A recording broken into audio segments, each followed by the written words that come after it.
మలుపులోని మాధుర్యం రెండవ భాగం. లలిత రమణారావు గారింట్లో ట్యూషన్ టీచర్గా చేరుతుంది. కథ కొనసాగుతుంది.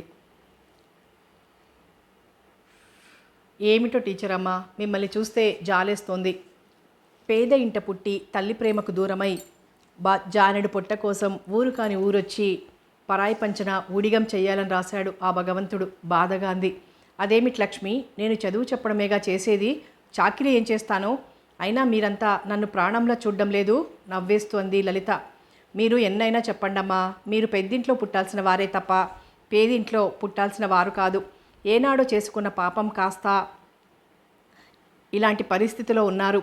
నిజానికి మహారాణి కళ ఉంది మీ మొహంలో, సున్నితమైన ఆమె చెంపని తాకుతూ అంది లక్ష్మి. లలిత సిగ్గుపడిపోయింది. అది సరే గాని లక్ష్మికి చదువుకోవడానికి పుస్తకాలు ఏమైనా ఉన్నాయా? మాట మారుస్తూ అంది. పుస్తకాలా? అబ్బో, కావాల్సినన్ని.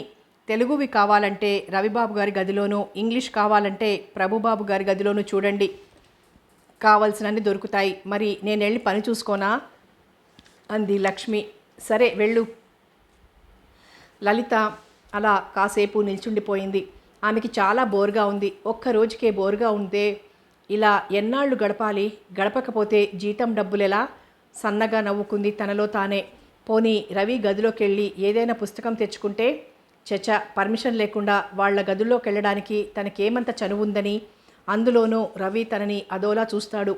ఎందుకో అందరితోనూ నిర్భయంగా మాట్లాడే తన నోరు అతన్ని చూడగానే మూగపోతుంది. అతని చూపులు సూదుల్లా గుచ్చుకుంటున్నట్లు అనుభూతి కలుగుతుంది. అమ్మో, గబాల్న ఏదైనా అంటే బాధపడాలి అనుకుని తన అభిప్రాయాన్ని మార్చుకుని హాల్లోకి వెళ్ళింది లలిత. కూర్చుని ఆలోచనలో పడింది. చంద్రం సరదాగానే ఉంటాడు, కానీ క్షణంలో మూడ్ మారిపోతుంటుంది. పిల్లలు ముద్దుగా ఉన్నారు పాపం. రామనాథం గారు చాలా మంచివారు. అందరికన్నా ప్రభు సరదాగా ఉంటాడు, తనలాగే సరదా మనిషి. భీముడు చాలా ఆప్యాయంగా మాట్లాడతాడు. లక్ష్మి సరే సరి, తన ఈడుదే అయినా పెద్ద ఆరిందాలా కబుర్లు చెప్తుంది. మాలి భార్య అదో రకం, పెద్దగా మాట్లాడదు. రాముడికి మాత్రం తనంతా నచ్చినట్టు లేదు, ముభావంగా తప్పుకొని తిరుగుతున్నాడు. ఇలా అందరి గురించి ఊహాగానాలు చేస్తూ ఓ గంట గడిపింది. లక్ష్మి ఇంకా పనిలోనే ఉంది. లలిత లేచి మెల్లగా వంటింట్లోకి నడిచింది. ఏమిటమ్మా అన్నట్టుగా చూశాడు భీముడు. నీకేమైనా సహాయం చేయాలా? నాకేం తోచటం లేదు అంది. భీముడు నవ్వాడు. ఏం, నేను చెయ్యలేననా అంది లలిత చిన్నబుచ్చుకున్నట్టు. అది కాదమ్మా, నాకు ఈ పనిలో ఎవ్వరి సహాయమూ అక్కర్లేదు. మౌనంగా నేనే చేసుకుపోతాను. మీకేం తోచదు లేదంటే ఏమైనా కబుర్లు చెప్పండి, వింటాను. లేకపోతే హాయిగా మీ గదిలో కూర్చొని ఏ పుస్తకమో చదువుకోండి అన్నాడతను. పోనీ ఓ కప్పు కాఫీ ఇస్తావా? తలనొప్పిగా ఉంది మెల్లిగా అడిగింది లలిత. ఓ దానికేం, ఉండండి ఇస్తాను అంటూ చక్కని కాఫీ కలిపి ఆమెకు అందించాడు భీముడు. కాఫీ అందుకొని హాల్లోకి వచ్చి కూర్చుంది లలిత. కాఫీ కాస్త సిప్ చేసి చూసిన మ్యాగజైన్ మళ్ళీ చూస్తూ, భీముడు కాఫీ బ్రహ్మాండంగా ఉంది, థ్యాంక్ యూ వెరీ మచ్ బిగ్గరగా అంది లలిత మెచ్చుకుంటూ. భీముడు, అలాంటి బ్రహ్మాండమైన కాఫీయే, నాకు ఓ కప్పు పట్రా. ఆ కంఠం చంద్రానిది. లలిత తుళ్ళిపడి చటుకున లేచి కూర్చుంది. అరే కూర్చోండి, ఎందుకు లేచారు? ఓ, నేనెందుకు వచ్చానని ఆలోచిస్తున్నారు కదూ? ఏం లేదండి, ఒకటే తలనొప్పి. ఇంటికొచ్చి ఓ టాబ్లెట్ వేసుకొని ఓ కప్పు కాఫీ తాగి కాసేపు రెస్ట్ తీసుకుంటే తగ్గిపోతుందని వచ్చేశాను. బై మా ఇల్లెలా ఉంది మీకు? గడగడా మాట్లాడేస్తున్న చంద్రాన్ని చూసి బిత్తరపోయింది లలిత. మీ ఇంటికేం, బాగానే ఉంది అంది తడబడుతూ. ఒక్కరికి బోర్ కొట్టడం లేదు. మా లక్ష్మి చక్కగా కబుర్లు చెప్తుంది లేండి. పుస్తకాలు చదివే అలవాటుందా? ఉంటే కావలసినన్ని పుస్తకాలు. ప్రభు దగ్గర చాలా రకాల పుస్తకాలున్నాయి. ఇంగ్లీష్వే అనుకోండి. ఏం అర్థం అవ్వవా? పోనీ మా రవి దగ్గర మంచి తెలుగు నవల్స్ ఉన్నాయి. వాడికి శరత్ నవల్స్ అంటే చాలా ఇష్టం. అరే నిల్చునే ఉన్నారేమిటి, కూర్చోండి చనువుగా అన్నాడు చంద్రం. టక్కున కూర్చుంది లలిత. అన్నట్లు ఏం చెప్తున్నానో పుస్తకాల గురించి కదూ? నాకు మాత్రం పుస్తకాలంటే బోర్. గార్డెనింగ్ నా హాబీ. అవును, నేనెంత మాట్లాడుతున్నా మీరేం మాట్లాడరేం? అసలు మీరు ఎవరితోనైనా సంకోచం లేకుండా గలగలా మాట్లాడతారని డాడీ అన్నారు. అసలు ఆ కారణం చేతనే మా ఇంట్లో ఆశ్రయం దొరికింది మీకు. అవునండి, అలాంటి వాళ్ళంటే డాడీకి చాలా ఇష్టం. మాకు ఇష్టమే అనుకోండి. అందుకే ఏవైనా కబుర్లు చెప్పండి, మీరు మాట్లాడుతుంటే వినాలనుంది ప్లీజ్ అభ్యర్థనగా అన్నాడు చంద్రం. లలిత అతని వాగ్ధోరణికి విస్తుపోయింది. వెంటనే తేరుకుని గలగలా నవ్వేసింది. ఎందుకు నవ్వుతారు? అది కాదు చంద్రం గారు, మీరింత చక్కగా మాట్లాడతారని నాకు తెలియనే తెలియదు.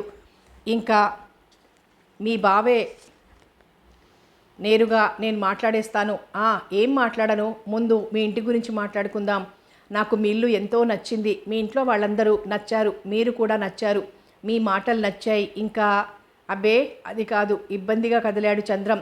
ఓ పోనీ పుస్తకాల గురించి మాట్లాడుకుందామా? నాకు రవి బాబుల శరత్ నవల్స్ అంటే చాలా ఇష్టం. ఇంగ్లీష్ నవల్స్ అంటారా, మన 10th క్లాస్ చదువుకి అవి సరిపడవు. ఇంకా పోతే మీలా మొక్కలన్నా కూడా ఇష్టమే, కానీ కాస్త బద్ధకం ఎక్కువ కదా, అందుకే మొక్కలేం పెట్టను. అదీగాక మాది అద్దె ఇల్లు, ముఖ్యంగా దానికి జానెడు పెరడు లేదు. అన్నట్టు మీ తోటలో మొక్కలన్నీ మీరే పెట్టారా? అమాయకంగా అంది లలిత.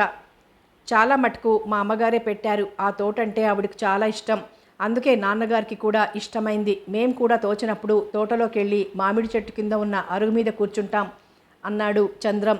మరి కాసేపు కబుర్లు చెప్పుకున్నారిద్దరు. నా మాటలు మీకు తలనొప్పిని మరింత పెంచలేదు కదా అంది లలిత.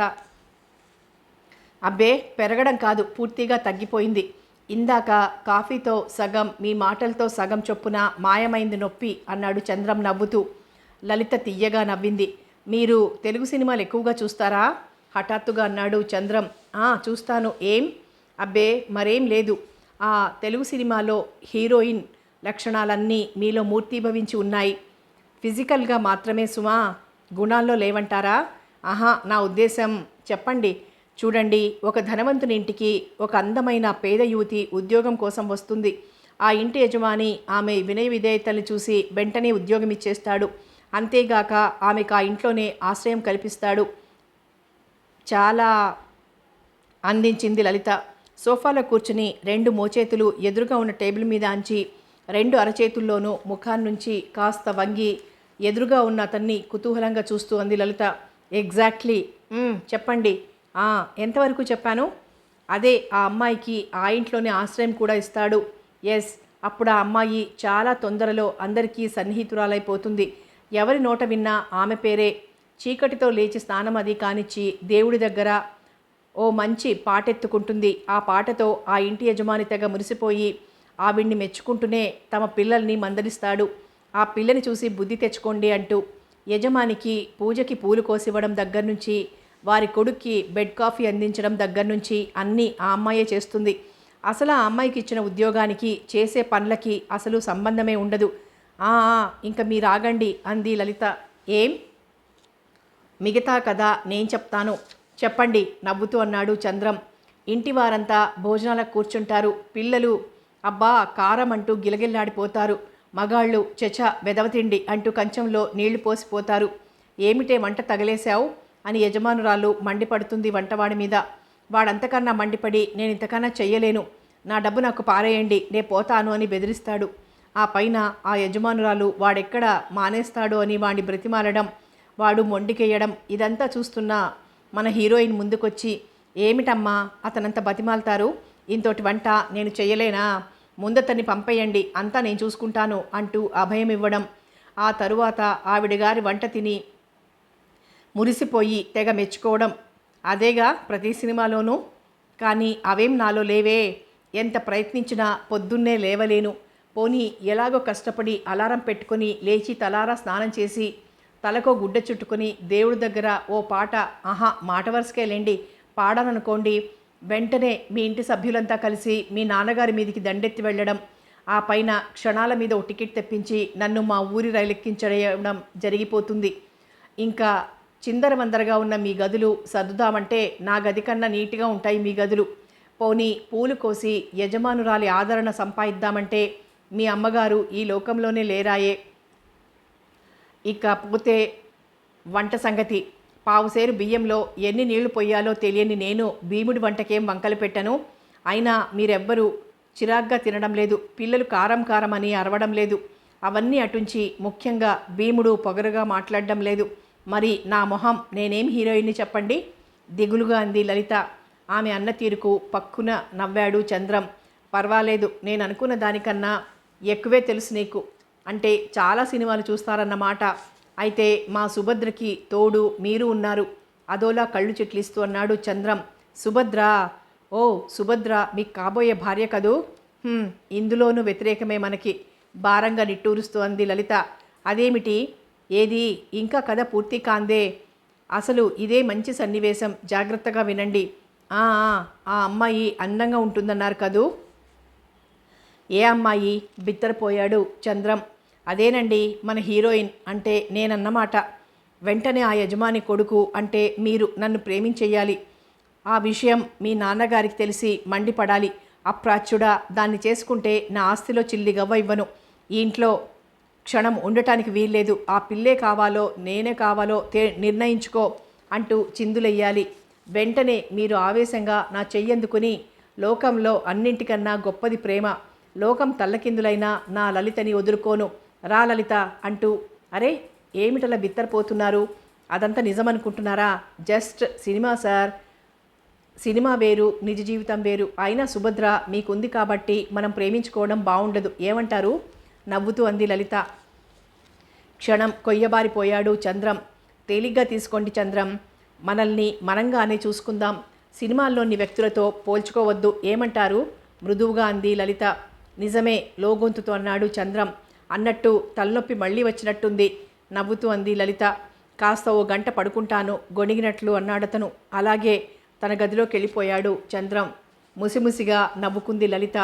టీచర్, ఇవాళ పాఠాలు మొదలు పెడదామా అంటూ వచ్చారు విజయ, విమల. అలాగే, ఎక్కడ చెప్పుకుందాం? నవ్వుతూ అంది లలిత. మా గదిలో అంది విమల. పదండి అంటూ వాళ్ళ గదికేసి నడిచింది లలిత. అది వాళ్ళ రీడింగ్ రూమ్. అది కూడా ఎంతో నీట్గా ఉంది. పుస్తకాలవి పొందిగ్గా సర్ది ఉన్నాయి. నేల తళతళ మెరుస్తోంది. లక్ష్మి మంచి పనిమంత్రులు, మనసులోనే మెచ్చుకుంది లలిత. ఆ పుస్తకాలు తీయండి అంది ఓ కుర్చీలో కూలబడుతూ. ముందు మ్యాథ్స్ చెప్తావా టీచర్ అంది విమల. ముందు పుస్తకాలన్నీ తీయండి, ఓసారి చూస్తాను అంది లలిత అచ్చం టీచర్లా పోజు పెట్టి. పిల్లలు పుస్తకాలు తీసి చూపించారు ఉత్సాహంగా.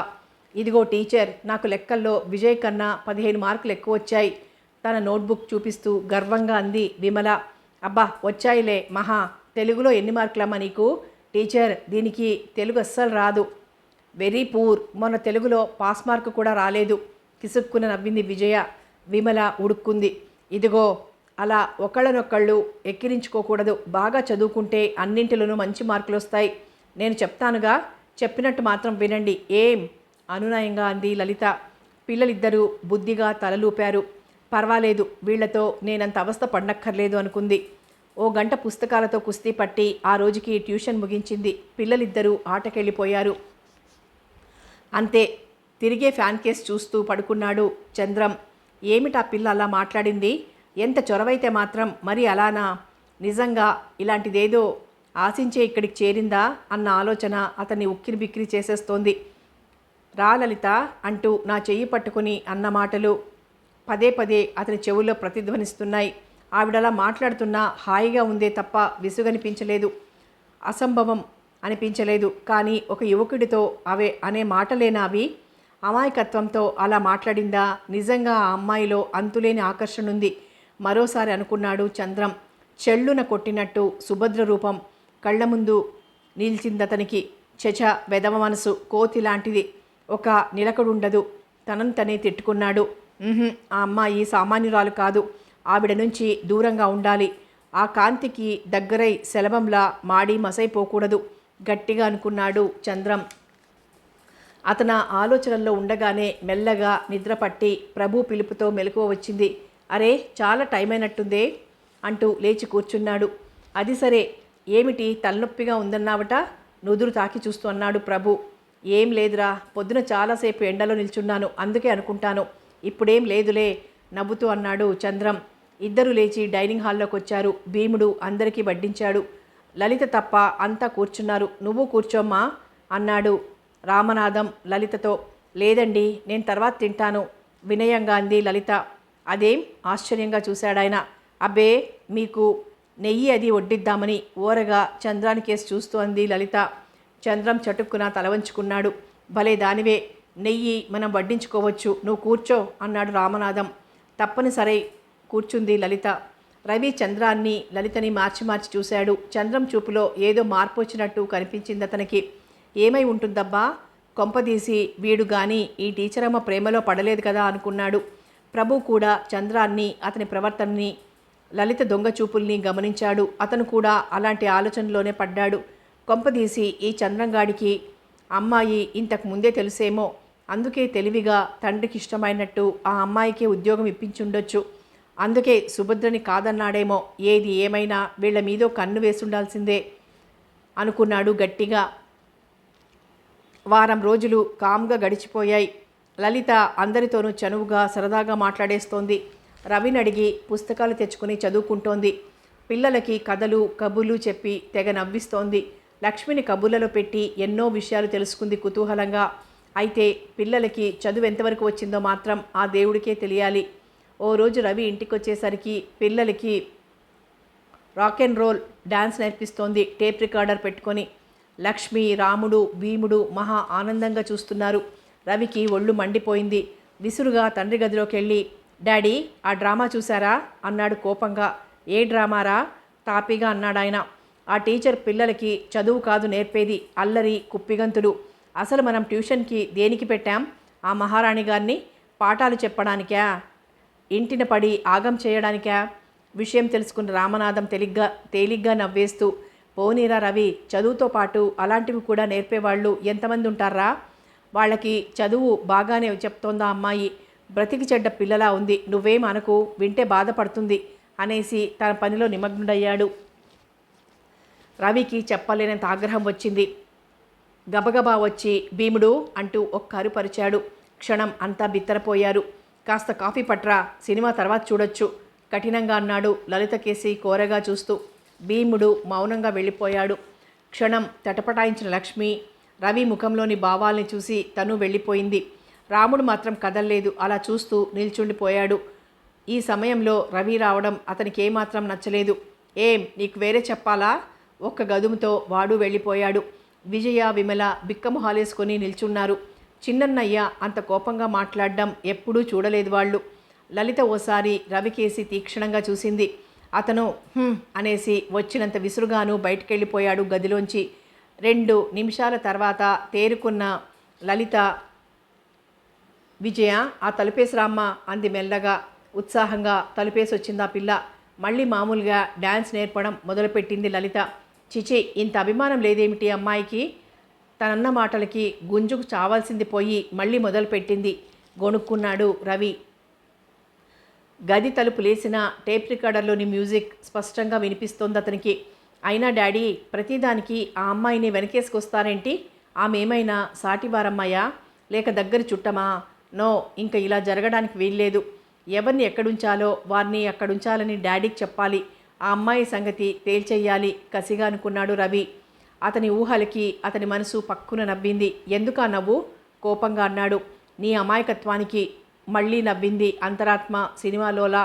నా అమాయకత్వానికా? మరి ఆ అమ్మాయిని విసుక్కుంటున్నావుగా? అవును, ఆ లలితంటే నాకు అసహ్యం. ఎందుకు? అందరితో అలాగే నీతోనూ సరదాగానే మాట్లాడుతుంది, మర్యాదగానే చూస్తుంది. మరెందుకట ఆ కోపం, అసహ్యం? అదంతే, నువ్వెన్నైనా చెప్పు. ఆ అమ్మాయి అంటే నాకు చిరాకు. చిరాకు కాదు, చచ్చే ఇష్టం. అది బయట పెట్టుకోవడానికి ఇష్టం లేక అలా నటిస్తున్నావు వ్యంగ్యంగా అంది అంతరాత్మ. చిచి, ఆ పిల్ల మీద నాకిష్టమేమిటి? బతకలేక 4 జీతం రాళ్ల కోసం ఇంత దూరం వచ్చిన పంతులమ్మ కచ్చిగా అనుకున్నాడు రవి. ఎంత ఆత్మవంచన! పడి పడి నవ్వుతూ అదృశ్యమైపోయింది అంతరాత్మ. రవి తిరిగి ఆలోచనలో పడ్డాడు. నేనలా మాట్లాడుండకూడదు. తనేమైనా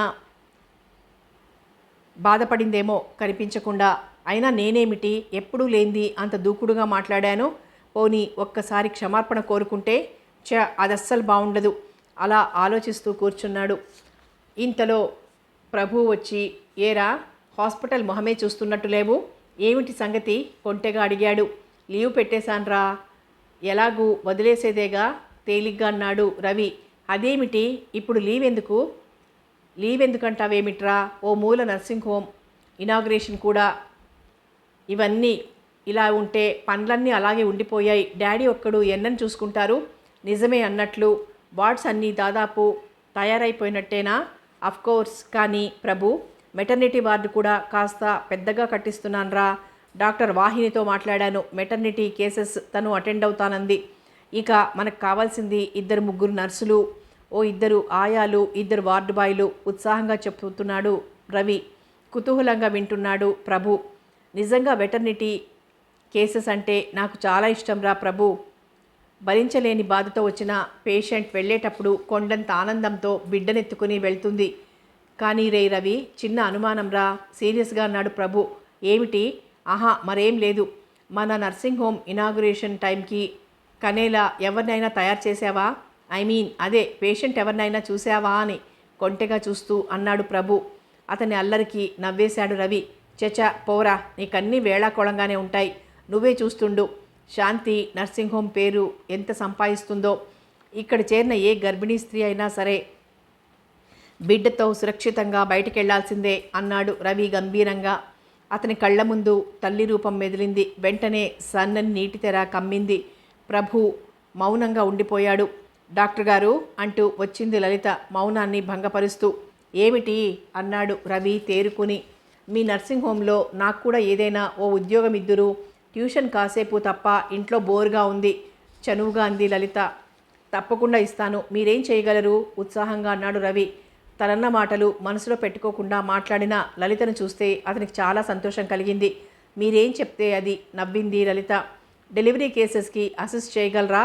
కొన్నాళ్ళు ట్రైనింగ్ అయితే అదేమంత కష్టం కాదు. ఓ అలాగే, కొన్నాళ్ళు నాకు ట్రైనింగ్ ఇవ్వండి నవ్వుతూనే అంది లలిత. అయితే మీకు తప్పకుండా ఉద్యోగం ఇస్తాను. థ్యాంక్ యూ, తీయగా నవ్వింది లలిత. ప్రభు కళ్ళు చిట్లించాడు. 10 నిమిషాలు అవి ఇవి మాట్లాడుకున్నారు. రామనాథం పిలవడంతో లోనికెళ్ళిపోయాడు ప్రభు. ఐఎమ్ సారీ లలిత అన్నాడు రవి మెల్లగా. లలిత హృదయం క్షణం వశం తప్పింది. తనని ఒక్క రామనాథం గారు తప్ప పేరు పెట్టి ఎవ్వరూ పిలవరు. ఇంత మొండిగా మాట్లాడే ఇతని స్వరంలో అంత మధురిమ కూడా దాగి ఉందా? నిజంగా తన పేరు అతని నోట వింటే ఇంత తీయగా ఉంది. మీకు నా మీద కోపం పోలేదు కదూ? మళ్ళీ అన్నాడు రవి ఆమె మౌనం చూసి. కోపమా? ఎందుకు? అదే ఇందాక మీరు డ్యాన్స్ చేస్తుంటే. ఓ అదా, అది నేనెప్పుడో మర్చిపోయాను. కానీ మీరు మర్చిపోలేకపోతున్నారా? ఆహా, అది కాదు. జరిగింది మీరు కూడా మర్చిపోండి నవ్వుతూ వెళ్ళిపోయింది లలిత. ఆ నవ్వు ఓ మెరుపులా మెరిసి మాయమైంది. ఆమె వెళ్ళిపోయినా ఆమె తాలూకు మధుర దృశ్యం ఇంకా చెదరనట్టే ఉందతనికి. ఈ అమ్మాయిని నేను ప్రేమించడం లేదు కదా అనుకున్నాడు ఓసారి భుజాలు తడుముకున్నట్టు. వెంటనే చచ, ఇది ప్రేమ కాదు, ఏదో అనవసరంగా తొందరపడ్డాను, ఏమైనా బాధపడిందేమో అని. కానీ ఆ అమ్మాయి అంటే నాకు ప్రేమేమిటి? ఏదో కాస్త వయసు చేసే గారడిలో ఆవిడ గారు ఓ స్వప్నసుందరిలా కనిపిస్తోంది. కానీ ఆవిడదో పెద్ద అందం ఏమిటి? 111సారి అనుకున్నాడు రవి. అయినా అతని మనసు ఆత్మవంచన చేసుకోకు అంటూ గదుముతూనే ఉంది. ప్రభు మాత్రం వీళ్ళిద్దరి సంభాషణ ముఖభావాలు గమనించి అసూయతో బగ్గుమన్నాడు. ఈ పిల్ల కాస్త నవ్వుతూ మంచిగా మాట్లాడేసరికి మామయ్యను దేవుడని, ఈ రవిగాడ్నో హీరో అని అనుకుంటున్నట్టుంది. ములగ కొమ్మని పట్టుకుని చింతకొమ్మని అనుకుంటోంది పిచ్చిది. ఈ ప్రేమ గీమా సంగతి మామయ్యకు తెలిస్తే ఎంత తొందరగా ఆశ్రయం ఇచ్చాడో అంతకన్నా తొందరగా ఉద్వాసన చెప్పేస్తాడని పాపం ఆవిడ గారికి తెలిసినట్టు లేదు. మొన్నటికి మొన్న చంద్రంతో గుసగుసలా, ఈరోజు వీడితో ఆ నవ్వు తెలియడంలా ఆమె మనసులో అలాంటి భావన ఏదో ఉందని. మరి రేపు మామయ్య అయితే నేను మాత్రం ఒక రాయి ఎందుకు వేసి చూడకూడదు? ఓహ్, ఉత్సాహంగా లేచాడు ప్రభు. అందమైన అతని మొహం అదో లాంటి నవ్వుతో వికృతంగా తయారైంది. రామనాథం స్నేహితుల్లో ముఖ్యుడు రామలింగం. తరచూ రామనాథం ఇంటికొచ్చి చదరంగం ఆడుతుంటాడు. పిల్లలు లేరు. భార్య కూడా ఇటీవలే ఏదో ఫైర్ యాక్సిడెంట్లో పోయింది. మంచి కులాసా పురుషుడు. వయసు మళ్ళినా వలపు మీద మక్కువ మాత్రం మళ్ళలేదు. ఇటీవల 15-20 రోజులుగా ఆరోగ్యం సరిలేక రామనాథం ఇంటికతను రాలేదు. 1-2 సార్లు రామనాథమే వాళ్ళ ఇంటికి వెళ్ళొచ్చాడు. అయితే రామనాథం ఇంట్లోకి ఓ చక్కని చుక్క టీచర్ అమ్మగా చేరిన విషయం విన్న దగ్గర నుంచి ఒకసారి ఎలాగైనా రావాలని ప్రయత్నించి చివరికి ఓ రోజు రానే వచ్చాడు. రామనాథం అతన్ని ఆప్యాయంగా ఆహ్వానించాడు. 4 రోజులు రెస్ట్ తీసుకోకపోయావా అంటూ చనువుగా మందలించాడు.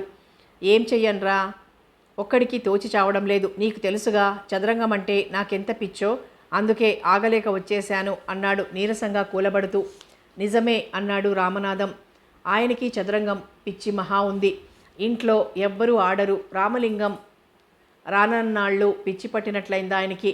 ఏదో పనుల ఒత్తిడి వల్ల ఇన్నాళ్ళు పెద్దగా తెలియలేదు కానీ అప్పుడు ఆయన్ని చూడగానే ప్రాణం లేచొచ్చినట్లయింది. కాసేపు కుశల ప్రశ్నలు అవి అయ్యాక చెస్ పావుల్ని బోర్డుని తెచ్చిపెట్టాడు రామనాథం ముందు టేబుల్ మీద. అయితే రామలింగం ధ్యాస మాత్రం వాటి మీద లేదు. రామలింగం చెప్పబోయే టీచర్ విషయాల మీదే ఉంది. అయితే ఆయనేమీ చెప్పలేదు. ఉత్సాహంగా చెస్ ఆడ్డంలో మునిగిపోయాడు. అదిగో నీ ఆట కట్టు, ఏమిటంత డల్గా ఆడుతున్నావు అన్నాడు రామనాథం. ఏమిటో ఇంకా పూర్తిగా ఓపిక రానేలేదురా ఇబ్బందిగా అన్నాడు రామలింగం. పోని తీసేద్దామా? ఆహా వద్దు, ఆడు. మరి కాసేపు ఆడారు కబుర్లు చెప్పుకుంటూనే. అయినా లలిత విషయం రాలేదు.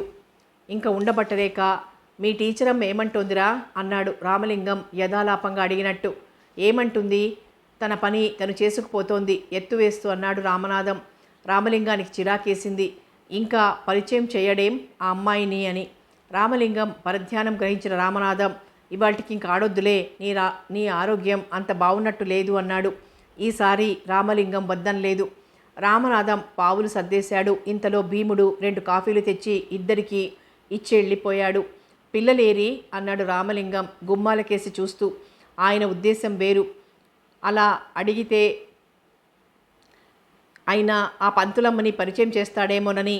అయినా అతను పరిచయం చేయలేదు. లోపల లలితతో కబుర్లు చెప్తున్నట్టున్నారు. ఇంకేమిటి విశేషాలు అన్నాడు రామనాథం.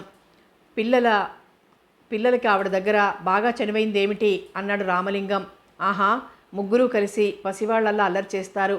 ఆ అమ్మాయి కూడా చాలా మంచి పిల్ల. ఈ కాస్త టైంలోనే ఇంట్లో మనిషిలా కలిసిపోయింది.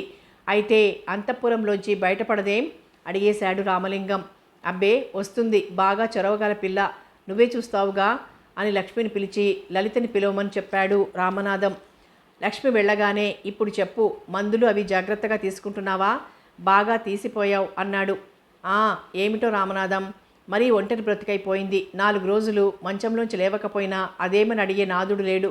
నీలా 10 మంది నౌకర్లతో లలిత లాంటి అమ్మాయినో సహాయం పెట్టుకుందామన్నా అంత స్థితి నాకు లేదు కదా. ఏదో ఆ మంగమ్మ ఉందనుకో, అయినా అంత లాభం లేదోయ్ భారంగా అన్నాడు రామలింగం. రామనాథం ఏదో అనబోతుండగానే పిలిచారా సార్ అంటూ మెరుపు తీగలా వచ్చింది లలిత. రామలింగం నిలువు గుడ్లేసుకొని అలా కూర్చుండిపోయాడు. చూడమ్మా లలిత, ఇతను నా ఫ్రెండ్ రామనాథం. చదరంగం చక్కగా ఆడతాడు. ఇదిగో ఈమె లలిత, మన విజయ వాళ్ళ టీచర్ అంటూ ఒకరినొకరికి పరిచయం చేశాడు. నమస్కారం సార్, నేనొచ్చి ఇన్నాళ్ళైనా మీరొక్కసారి రాలేదేమిటి? అవును, మీ ఇల్లెక్కడ సార్, దగ్గరేనా అంటూ ప్రశ్న మీద ప్రశ్న వేస్తున్న లలితను చూసి ఉక్కిరి బిక్కిరైపోయాడు రామలింగం. అయితే ఒకందుకు మాత్రం ఆయనకి చాలా సంతోషంగా ఉంది. అందరిలా ఈ అమ్మాయి బాబాయ్ గారనో తాతయ్యనో అనకుండా చక్కగా నోటి నిండా సార్ అని పిలుస్తోంది అనుకుని మనసులోనే మురిసిపోయాడు. ఏం సార్, మీ ఇల్లు ఇక్కడికి దగ్గరేనా మళ్ళీ అడిగింది లలిత. చాలా దగ్గరేనమ్మా. నా ఆరోగ్యం బాగుండక రాలేదు కానీ ఇంతకుముందు ప్రతిరోజు వచ్చేవాణ్ణి అన్నాడు రామలింగం. అవునట సార్ చెప్పారు. చూడమ్మాయి, నీ పేరు లలిత కదూ, ఇక నుంచి నేను కూడా లలిత అనే పిలుస్తాను. టీచర్ అమ్మ అని పిలవను. అలాగే సార్, మీ ఇష్టం వచ్చినట్టు పిలవండి. ఇంక నేను వెళ్ళనా వినయంగా అంది లలిత.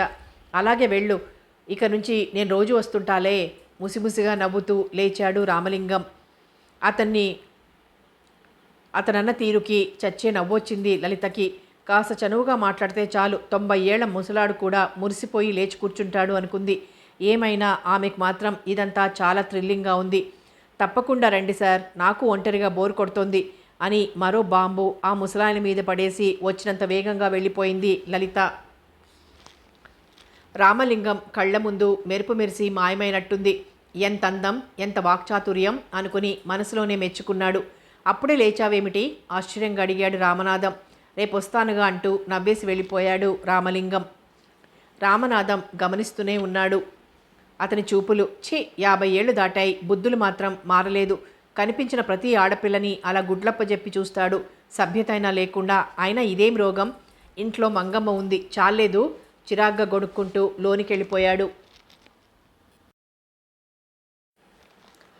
ఎండలు మండిపోతున్నాయి. కొంచెం గాడుపు కూడా మొదలైంది. నర్సింగ్ హోమ్ హడావిడిలో అంతా హడావిడిగా ఉన్నారు. రామనాథం ఫ్యాక్టరీ పనులతో పాటు నర్సింగ్ హోమ్ పనులు కూడా చూడ్డంతో బాగా అలసిపోతున్నాడు. ఆయన ఫైల్స్ అవి చూడ్డంలో సహాయపడుతోంది లలిత. ముందు లలిత సహాయం చేస్తానన్నప్పుడు నవ్వాడాయన. ఇది పిల్లలకి పాఠాలు డాన్సులు చెప్పడం అనుకున్నావా అని. కానీ లలిత చేసి చూపించేసరికి నిజంగా చాలా ఆశ్చర్యపోయాడు. ఇవన్నీ నీకెలా వచ్చమ్మా అన్నాడు ఆప్యాయంగా చూస్తూ. మా లాయర్ గారింట్లో నేర్చుకున్నానండి అంటూ నవ్వేసింది లలిత. అప్పట్నుంచి నిశ్చింతగా కొన్ని పనులు అప్పజెప్పాడాయన లలితకి. ప్రభు మాత్రం ఎందుకో కాస్త డల్గా ఉంటున్నాడు. రవి ఉత్సాహంగానే ఉన్నా ఎక్కువ టైం నర్సింగ్ హోమ్ పనులతోనే గడిపేస్తున్నాడు. ఆ రోజు మధ్యాహ్నం ఏం తోచక వరండాలో కూర్చొని లక్ష్మితో కబులు చెప్తోంది లలిత. లక్ష్మి, ఒక మాట అడుగుతాను, ఏమనుకోవుగా అంది లలిత హఠాత్తుగా. ఏమి టీచరమ్మా నవ్వుతూ అంది లక్ష్మి. నీ మీద భీముడికి అంత కోపం ఎందుకు? తుళ్ళిపడింది లక్ష్మి.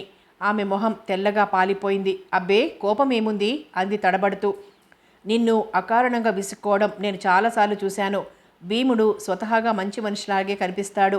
కానీ నిన్ను చూసి మండిపడుతున్నాడంటే ఏదో పెద్ద కారణమే ఉండాలి, అవునా అంది లలిత మెల్లగా. లక్ష్మి మాట్లాడలేదు, తలంచుకొని కూర్చుండిపోయింది. చెప్పకూడని విషయమా? అలా అయితే చెప్పొద్దులే. మనిద్దరం దాదాపు ఒకే ఈడువాళ్లం. వచ్చిన దగ్గర నుంచి ఎంతో కలివిడిగా ఉన్నాం. ఆ చనువుతో అడిగానే తప్ప నీ మనసు నొప్పించాలని కాదు లక్ష్మి, నిష్ఠూరంగా అంది. అలా అని కాదు టీచరమ్మ, మనసులో ఉన్న గాయం రేగింది, అందుకే తట్టుకోలేకపోతున్నాను. 2 కన్నీటి చుక్కలు ఆమె కంటి నుంచి టపటపా రాలాయి. చచ, ఏమిటిది లక్ష్మి? ఎంతో సరదాగా తిరిగే నీ కంట్లో కన్నీరా? లే, ముందు కళ్ళు తుడుచుకో. చనువుగా లక్ష్మి కళ్ళు తుడిచింది లలిత. లక్ష్మి కాసేపు మౌనంగా ఊరుకుంది. తరువాత,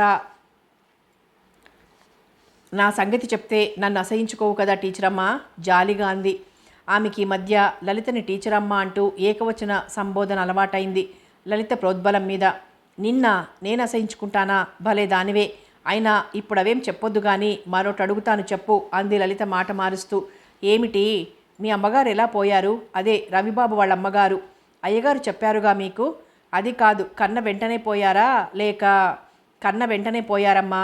పసివారి ముద్దు ముచ్చట్లు కొన్నాళ్ల పాటైనా చూసుకోనే లేదు. కళ్ళు తుడుచుకుంటూ అంది లక్ష్మి. ఆలోచనలో పడింది లలిత. ఎలాగైనా ఆ శాంతిదేవి గురించి తెలుసుకోవాలని ఎంతో కుతూహలంగా ఉందామెకి. మరి పిల్లల్ని మీ అయ్యగారే పెంచారా అంది. ఆయనే పెంచారు.